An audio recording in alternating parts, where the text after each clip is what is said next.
penyusunan acara pada kesempatan siang hari ini. Saya ucapkan terima kasih juga pada Bapak dan Ibu Guru SD Negeri Penggalang Menolak yang sudah membantu saya dalam melancarkan acara diseminasi membangun budaya sekolah di SD Negeri Penggalang Menolak. Sholawat serta salam selalu kita sambungkan kepada junjungan Nabi Agung kita, Nabi besar Muhammad yang kita nanti-nantikan syafaatnya beliau mungkin. Saya harapkan semoga acara pada siang hari ini bisa berjalan lancar dan dapat bermanfaat bagi kita semua, Bapak Ibu. Acara yang inti yaitu saya akan membahas tentang diseminasi membangun budaya sekolah positif di sekolah. Saya sendiri Siti Nur Halimah SPD, CGP Angkatan 11 Kabupaten Cilacap.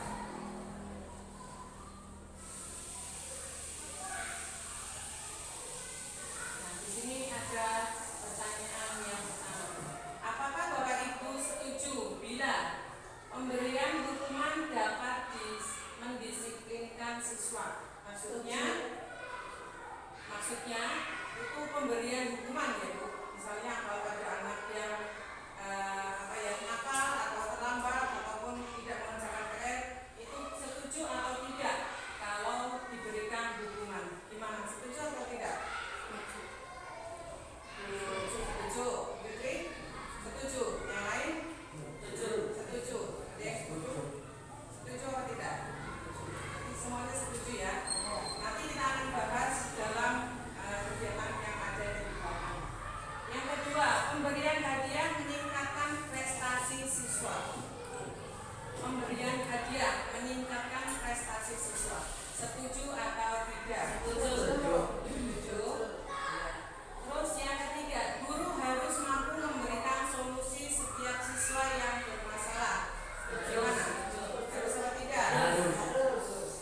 Terus ada juga guru berperan sebagai teman bagi siswa. Berperan sebagai teman.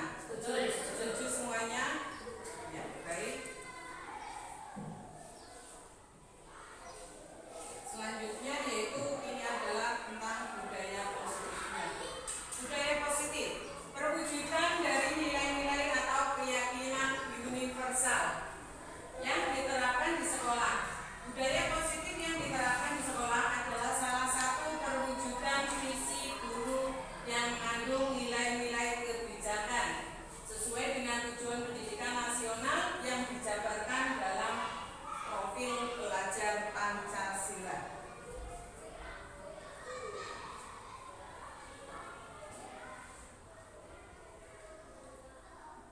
Nah, di dalam konsep ini, konsep intinya untuk menciptakan budaya positif itu ada 6 kriteria. Ya. Yang pertama ada disiplin positif, yang kedua ada perilaku, motivasi perilaku manusia, dan yang ketiga ada keyakinan kelas atau sekolah. Selanjutnya ada posisi kontrol guru, ada juga kebutuhan dasar manusia, dan ada juga segitiga restitusi. Nah, dari ke-6 perilaku ini, coba Bapak Ibu, mana yang belum pernah didengar atau dilihat? Segitiga restitusi. Ya, baik. Segitiga restitusi itu nanti kita akan bahas dalam materi pada siang hari ini.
berbagai suatu kesalahan, orang lain bisa mengontrol saya dan saya bisa mengontrol orang lain.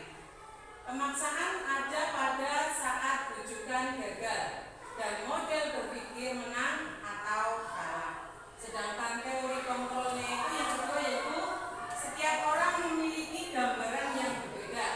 Ya. Kalau yang di stimulus responnya itu kita itu melihat semua orang itu sama. Kalau yang di teori kontrolnya itu mempunyai gambaran yang berbeda-beda. Sedangkan di teori kontrol yang ketiga yaitu kita berusaha memahami pandangan orang lain tentang dunia. Terus semua berperilaku memiliki tujuan dan hanya ada yang bisa mengontrol diri Anda. Jadi ada perbedaannya ya antara stimulus respon dengan teori kontrol. Terus ada juga Anda tidak bisa mengontrol orang lain. Terus kolaborasi dan konsensus menciptakan pilihan-pilihan baru dan model berpikir itu menang-menang ya. Menang-menang. Jadi kalau yang di stimulus responnya itu ada yang menang, pasti ada yang kalah. Kalau yang di teori kontrolnya semuanya harus menang seperti itu.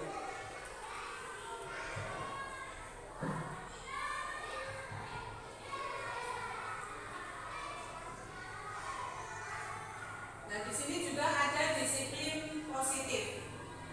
Cara menerapkan disiplin yang mengajarkan anak bertanggung jawab dan menumbuhkan kesadaran diri dan nilai-nilai kebijakan itu benar, adanya disiplin positif. Yang kedua, lebih ke arah disiplin yang dapat mengontrol diri dalam melakukan segala tindakan. Jadi lebih dapat mengontrol daripada selalu marah, selalu menang sendiri. Terus yang ketiga itu menjadikan murid memahami dan menyadari berdasarkan motivasi internal, bukan karena paksaan, ujian ataupun hukuman. Selanjutnya,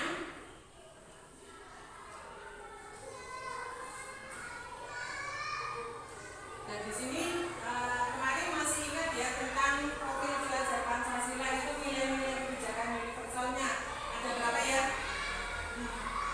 Ada berapa?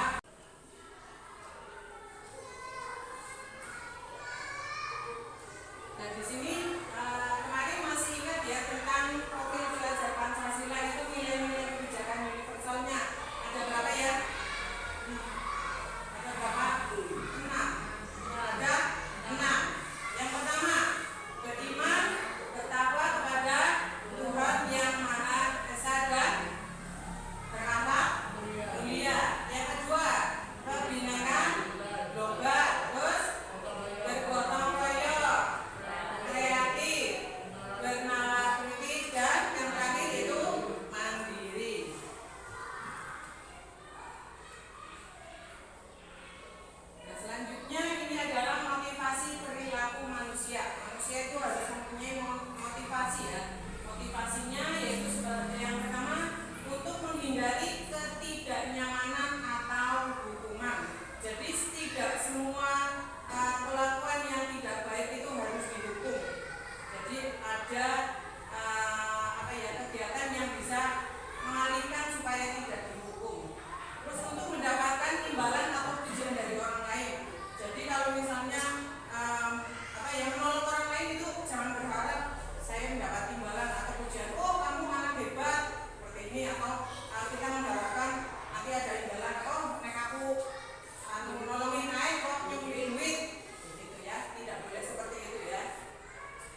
identitas yang berhasil atau sukses.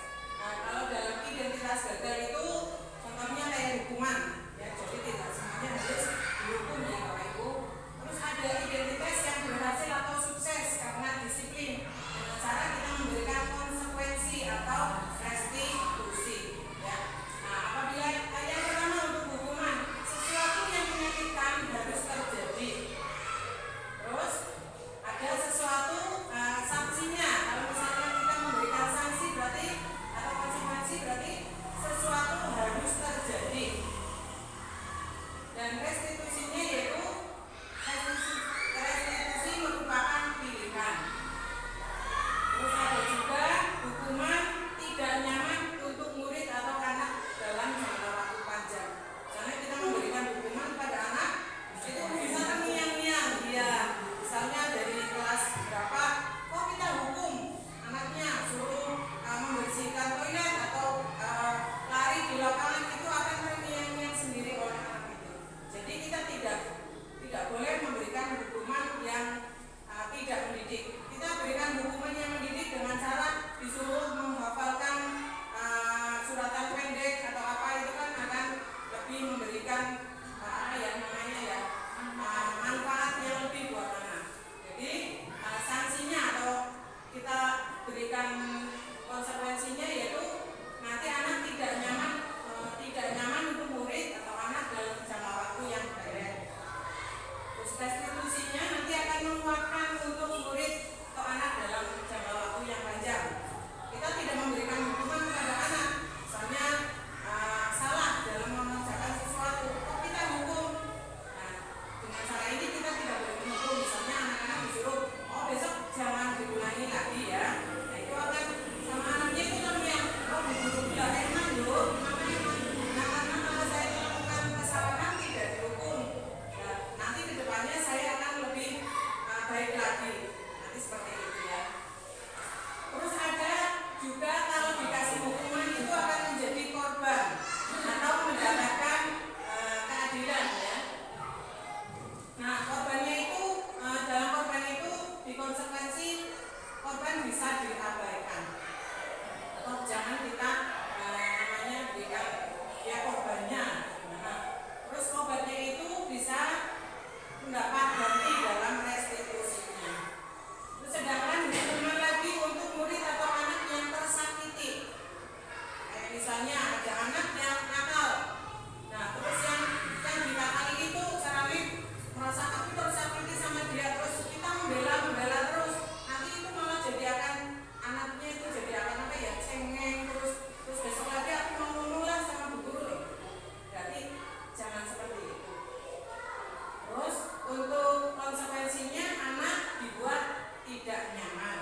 bisa berupa hukuman fisik, hukuman psikis, atau kata kasar. Tidak semua hukuman itu berupa di fisik ya Bu. Kalau fisik misalnya anak-anak dijibir, apa dikeplang, ya, apa disuruh lari ya, lari termasuk hukuman fisik ya Pak Bu. Terus ada hukuman psikis. Kalau hukuman psikis itu seperti apa ya? Mental ya, berarti kayak padam-padaman ya. Iya, padami. Wah, ini hutang pendek gitu. Itu namanya juga hukuman psikis. Atau ada kata-kata kotor ya. Kata-kata kotornya misalnya, oh bocah ya. Nah, ya. Itu adalah kata-kata yang kotor itu harus ada hukuman. Terus konsekuensi yang kedua adalah konsekuensi itu bersifat terencana dan sudah disepakati. Tentu konsekuensi dibuat oleh guru atau sekolah. Jadi misalnya kalau anak melanggar peraturan itu sekolah sudah harus memberikan konsekuensi atau sanksinya, tapi tidak selalu harus dihukum. Ya. Terus ada juga restitusi proses. Restitusi proses itu menciptakan kondisi bagi murid untuk memperbaiki kesalahan mereka sehingga mereka bisa kembali pada kelompok mereka dengan karakter yang lebih kuat. Ya. Selanjutnya di sini ada hukuman dan konsekuensi. Misalnya saya punya pertanyaan, mencatat 100 kali dalam buku kalimat saya tidak akan terlambat lagi, itu termasuk hukuman atau konsekuensi Bu? Nah, yang kedua, lari mengelilingi lapangan basket 2 kali karena terlambat hadir di sekolah, itu konsekuensi apa hukuman? Hukuman ya. Terus membersihkan coretan yang dibuat di meja tulis, sanksi atau konsekuensi? Sanksi ya, konsekuensi. Terus murid diminta push up 15 kali karena tidak menggunakan masker ke sekolah. Hukuman itu ya. Hukuman. Terus menggantikan kertas tugas teman yang telah dicoret-coret. Sanksi. Konsekuensi. Selanjutnya di sini juga ada hukuman dan konsekuensi lagi. Hukuman atau konsekuensi yang kedua yaitu duduk di bangku di pinggir lapangan pada jam istirahat, tidak diizinkan bermain oleh guru piket karena mencederai teman saat bermain di lapangan. Itu termasuk hukuman atau konsekuensi ya? Konsekuensi. Terus terlambat hadir di pelajaran daring 15 menit dan diminta untuk tinggal 15 menit sesudah kelas usai untuk membahas ketertinggalan pelajaran. Itu hukuman atau konsekuensi? Konsekuensi. Terus lari mengelilingi lapangan basket 2 kali karena terlambat 10 menit untuk pembelajaran PJOK. Konsekuensi. Terus membersihkan WC sekolah karena mematahkan pensil kawannya. Hukuman ya. Itu adalah hukuman. Selanjutnya dihukum oleh penghargaan. Dihukum oleh penghargaan yang pertama yaitu pengaruh jangka pendek dan jangka panjang. Ada juga penghargaan tidak efektif dan juga penghargaan merusak hubungan serta penghargaan mengurangi ketepatan, penghargaan menurunkan kualitas, penghargaan mematikan kreativitas, dan penghargaan menghukum.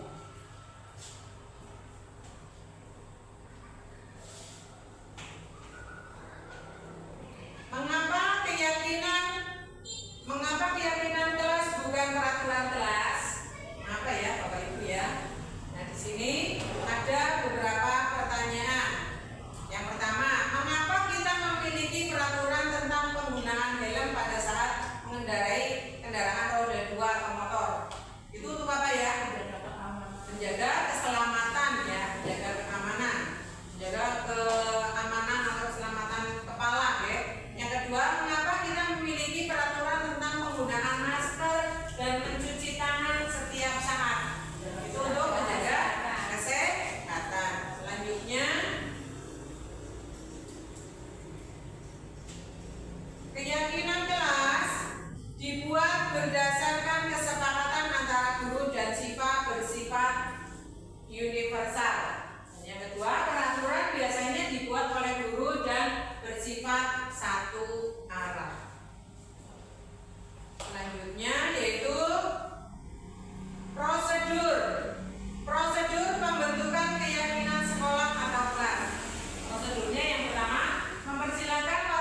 berukuran seperti poster, di mana semua anggota kelas atau warga sekolah bisa melihat hasil curahan pendapat. Terus yang ketiga, ganti kalimat-kalimat dalam bentuk negatif menjadi positif. Selanjutnya yaitu tinjau kembali daftar curah pendapat yang sudah dicatat, dan tinjau ulang keyakinan kelas atau sekolah secara bersama-sama. Itu pada poin 3 dan 7 keyakinan. Setelah keyakinan sekolah atau kelas selesai dibuat dan menyetujuinya dengan menandatangani keyakinan sekolah atau kelas tersebut, termasuk guru dan semua warga atau murid. Selanjutnya, keyakinan sekolah atau kelas selanjutnya bisa diletakkan di dinding kelas di tempat yang mudah kita lihat untuk kelas. Nah, di sini ada 5 posisi kontrol guru. Yang pertama, guru menghukum. Yang kedua, guru pemantau. Yang ketiga, guru sebagai teman. Yang keempat, guru sebagai manajer. Dan yang kelima, guru membuat merasa bersalah.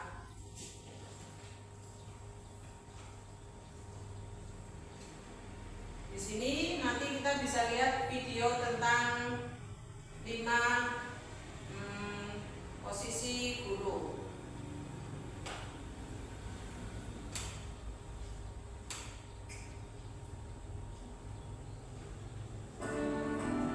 Di sini ada posisi menghukum.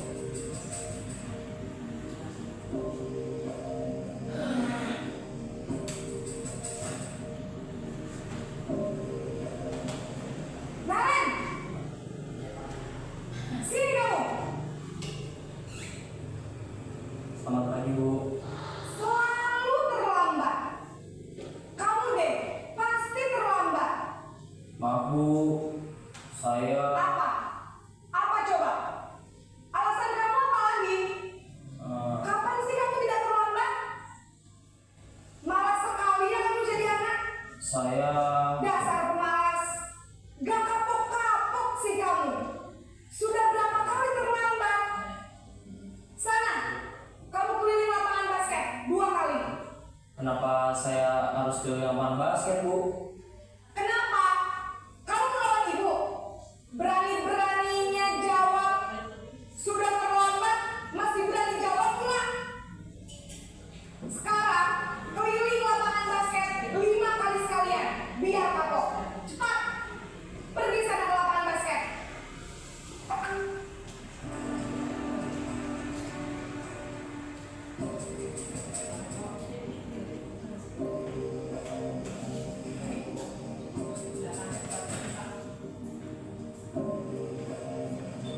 Naren!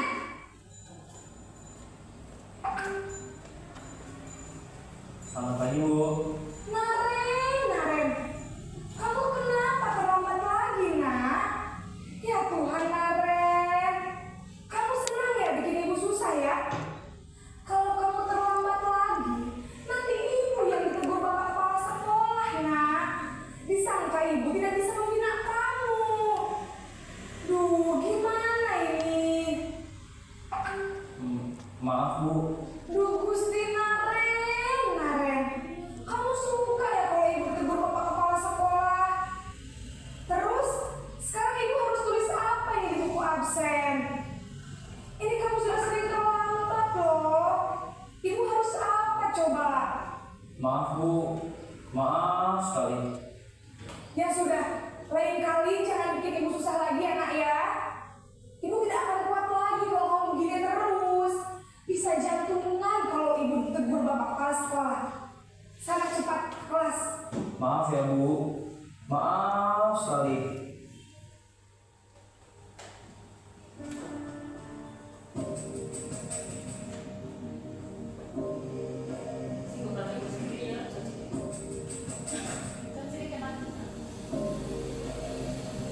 Naren!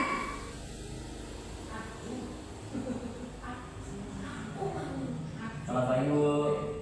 Wah, sudah jam berapa ini nak? Terlambat lagi ya sayang. Iya Bu, habis ibu saya lupa bangunkan saya Bu. Kamu malah menyalahkan ibu kamu. Kamu bukannya anak yang larinya paling kencang. Kok terlambat sih? Iya Bu, saya memang terlambat bangun tadi. Jadi biarpun saya lari kencang, tetap gak kejar Bu. Ya sudah sana, nanti lain kali larinya lebih kencang lagi ya. Biar gak terlambat lagi. Bikin seneng ibu, demi ibu. Bisa kan? Bisa lah Bu. Ya sudah sana masuk kelas. Ibu beresin urusan absen kamu. Kamu ini ada-ada saja.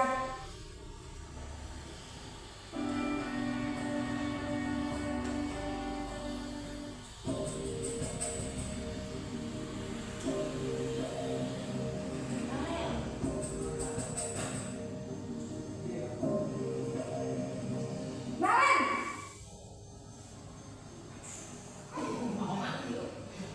Selamat pagi Bu. Naren, apa peraturan sekolah kita tentang jam berapa kita harus masuk sekolah, nak? Kita harus di sekolah jam 7 Bu. Iya betul, sekarang sudah jam 7.20. Naren sudah tahu konsekuensinya jika terlambat hadir. Paham Bu, saya harus tinggal kelas pas jam istirahat selama 20 menit. Iya benar, konsekuensinya demikian. Jadi nanti jam 9.30 pas istirahat, kamu harus tinggal di kelas, kerjakan tugas tambahan untuk ketertinggalan kamu, ya? Baik Bu.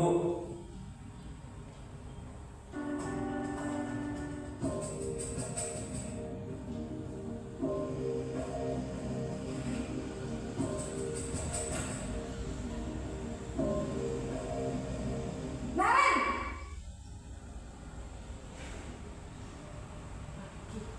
Selamat pagi Bu. Selamat pagi Naren. Maaf Bu, saya terlambat. Iya, sekolah masuknya jam 7, sekarang sudah jam 7.20. Jadi sekarang bagaimana ini Naren? Maaf Bu, saya lupa setel alarm saya semalam. Baiklah, menurut kamu, keyakinan sekolah yang mana yang perlu kamu tingkatkan? Menghargai diri sendiri dan orang lain mungkin ya Bu. Setuju. Jadi, apakah Naren meyakini prinsip saling menghormati tersebut? Iya Bu, saya meyakininya. Apakah Naren bersedia memperbaiki masalah keterlambatan ini? Bersedia Bu. Bagaimana kamu akan perbaiki masalah keterlambatan ini? Saya akan coba untuk tidak lupa menyetel alarm saya Bu. Baik, kalau Naren punya alarm di rumah, ada orang yang kira-kira bisa bantu mengingatkan tidak? Ada Bu, kakak saya, Kak Emma. Ada lagi selain Kak Emma? Selain Kak Emma, ada ibu saya. Baik, jadi yang mengingatkan Naren adalah Kak Emma dan ibu kamu ya? Kira-kira akan mulai setel alarm kapan nih Naren? Setelah pulang sekolah, akan segera saya lakukan. Baik, jadi Naren akan setel alarm untuk bangun besok pagi dan akan diingatkan oleh kakak dan ibunda Naren ya. Ada lagi yang mungkin perlu dilakukan Naren agar tidak terlambat bangun lagi? Tidak ada Bu. Baik Naren, terima kasih untuk kerjasama kamu. Sekarang kamu perlu kembali ke kelas untuk belajar. Baik Bu, terima kasih.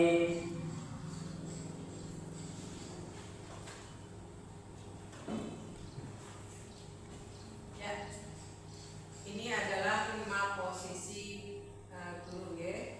Selanjutnya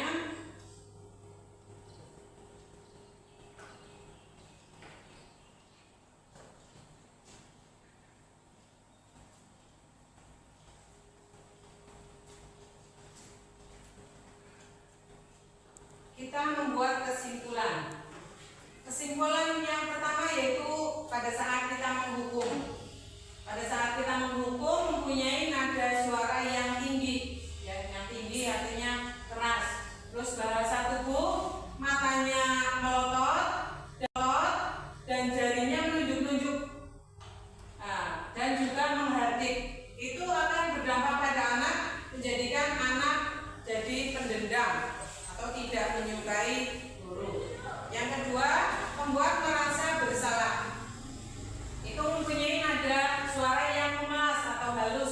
sedih, ya. Terus bahasa tubuhnya itu merapat pada anak, lesu, guru menunjukkan samsaranya yang berdampak pada anak, yaitu siswa menjadi merasa bersalah, rendah diri, minder, dan lain-lain. Terus ada juga guru menjadi teman.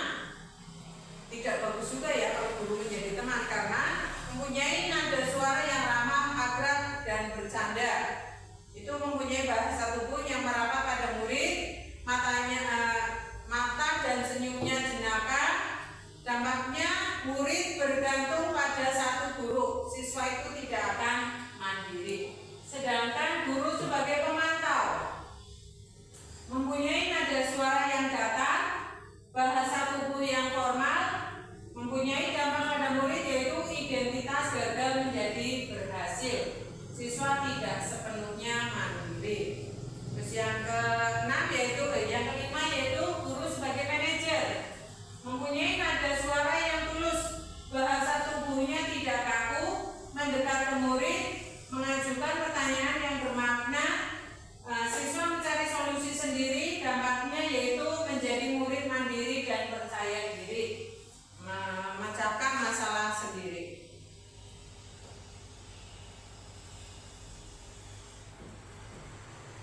Nah, di sini juga ada 5 kebutuhan dasar manusia, ya. Kebutuhan dasar manusia untuk bertahan hidup. Yang pertama, penguasaan. Yang kedua, kasih sayang dan rasa diterima. Ada kebebasan dan ada juga kesenangan.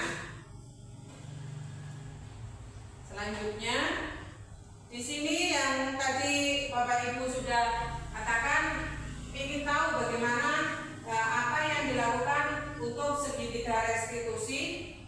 Segitiga restitusi yaitu untuk guru yang berperan sebagai manajer menggunakan segitiga restitusi dalam penyelesaian masalah. Ada 3 tahapan. 3 tahapan restitusi yaitu menstabilkan identitas, validasi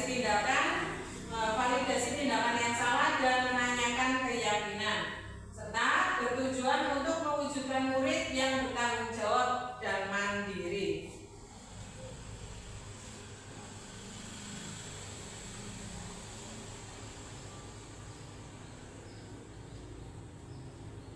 Nah, ini adalah gambar dari segitiga restitusi, ya. Ada validasi tindakan yang salah, ada menanyakan keyakinan, menstabilkan identitas. Kalau validasi tindakan yang salah itu kamu tentunya punya alasan, ya. Contohnya itu menanyakan, kamu tentunya punya alasan kenapa salah, kenapa mempunyai kesalahan. Kamu tentunya mempunyai alasan. Misalnya anak-anak terlambat, alasannya apa?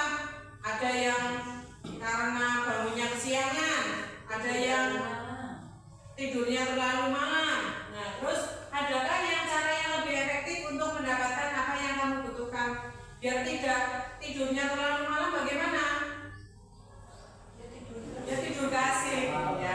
Terus bagaimana agar tidak bangun kesiangan? Yaitu pakai alarm mungkin, ya. Terus untuk meyakinkan keyakinan dengan cara keyakinan kelas apa yang telah disepakati, ya.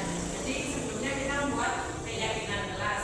Terus kamu ingin menjadi orang yang seperti apa? Nah, di situ dibuat secara bersama-sama. Terus menstabilkan identitas dengan cara setiap orang pasti pernah melakukan kesalahan. Semua orang itu tidak ada yang sempurna. Semua pernah melakukan kesalahan, ya.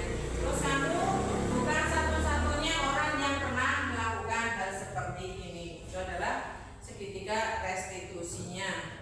Nah, di sini juga saya mempunyai contoh dari segitiga restitusi tersebut.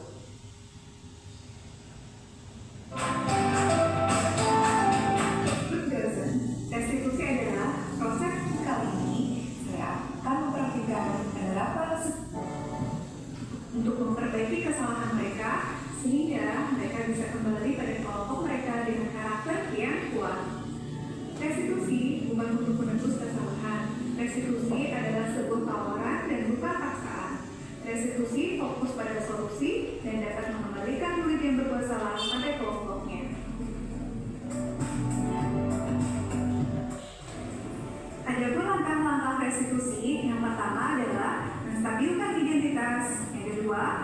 memvalidasi tindakan yang salah, dan yang ketiga, menanyakan keyakinan.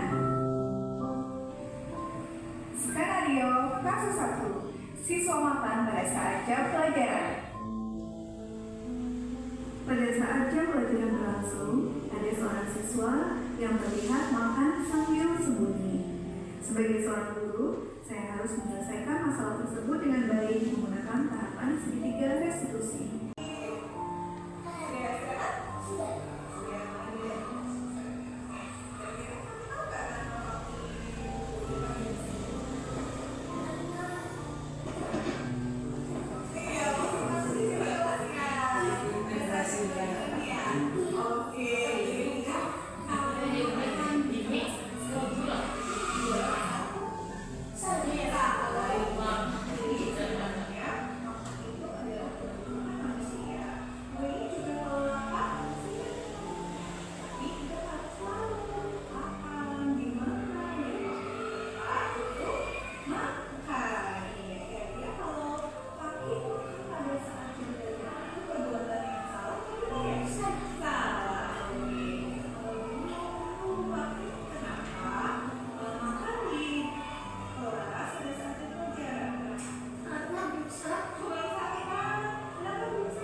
dapat disimpulkan bahwa penanganan kasus yang dilakukan guru dengan menggunakan pendekatan segitiga restitusi diharapkan guru dapat memposisikan dirinya sebagai manajer dengan mengajukan pertanyaan-pertanyaan bermakna yang membuat murid menjadi lebih mandiri, percaya diri, dan bertanggung jawab.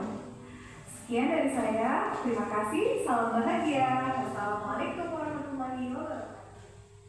Ya, terima Percaya diri dan bertanggung jawab. Sekian dari saya, terima kasih, salam bahagia. Wassalamualaikum warahmatullahi wabarakatuh.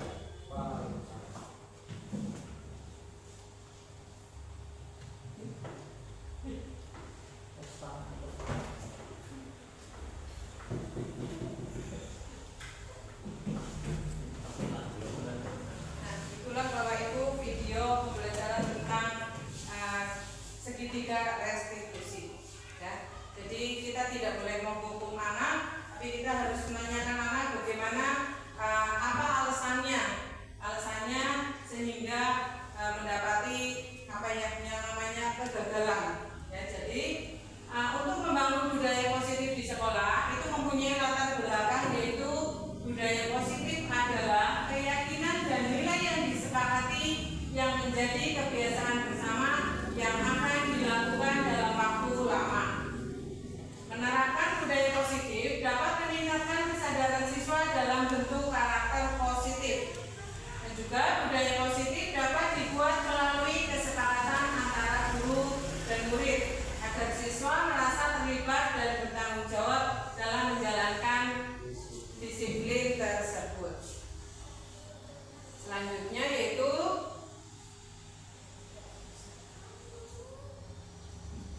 membangun budaya positif di sekolah, mempunyai tujuan yaitu membentuk karakter positif pada peserta didik melalui kebiasaan-kebiasaan positif, perilaku positif dan keteladanan dari semua warga sekolah dengan melakukan budaya 5S seperti menyambut kedatangan peserta didik di pagi hari.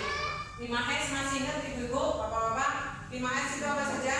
Senyum, sapa, salam, sopan, saling. Bukan sopan dan santun. Terus tujuan yang kedua yaitu mewujudkan disiplin positif peserta didik yang kemudian menjadi budaya positif, di mana peserta didik menjalankan kesepakatan kelas dengan menjelaskan pentingnya kesepakatan kelas tersebut.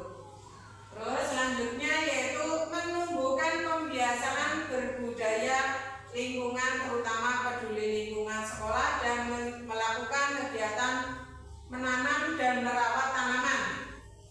Kegiatan Jumat bersih atau sehat bersih, serta sosialisasi 3R kepada seluruh warga sekolah. Dan juga menumbuhkan motivasi intrinsik peserta didik terhadap penanaman nilai-nilai kebajikan. Selanjutnya yaitu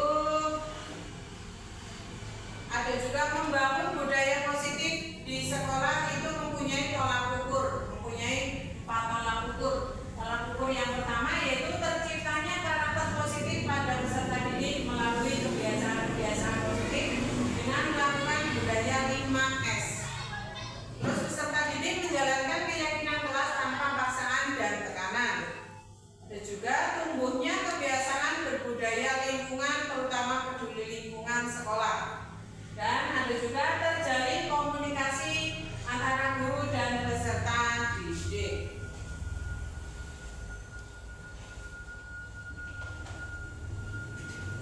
Dalam membangun budaya positif di sekolah, di sini juga ada lini masa tindakan yang akan dilakukan. Ada 8 ya.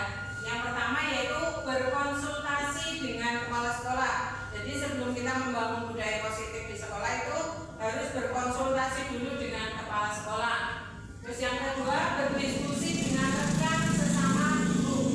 Dengan rekan sesama guru kita harus berdiskusi.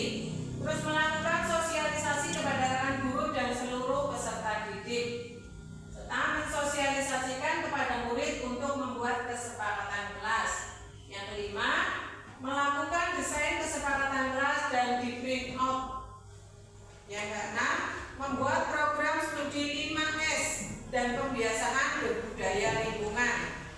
Selanjutnya yaitu membuat jadwal menyambut kedatangan peserta didik di pagi hari dan membuat jadwal pembiasaan berbudaya lingkungan. Itu ada 8 lini masa. Yang selanjutnya yaitu di sini ada jadwal-jadwalnya ya. Terus ada juga yang lain. Ini adalah kegiatan. Ada kegiatan senam bersama. Terus